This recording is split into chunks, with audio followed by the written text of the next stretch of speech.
ఓ వచ్చావా? స్టార్ట్ చేయి. హెయిర్ బాగుంది, ఆయిల్ రాసావా, ఫేస్ బాగుంది, పౌడర్ పూసావా అనేదో ట్రై చేస్తావు కదా. చేయి.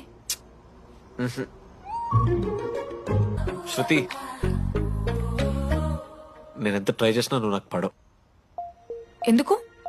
ఎందుకంటే నువ్వు పడిపోతే నేను ట్రై చేయడం ఆపేస్తాను కదా, అది నీకు నచ్చదు.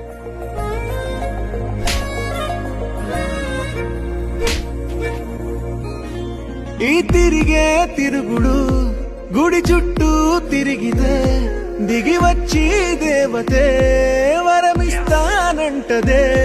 నువ్వు కొంచెం కరిగితే ప్రపంచం మునగదే. ఈ పంతం వదిలితే యుగాంతం రాదులే.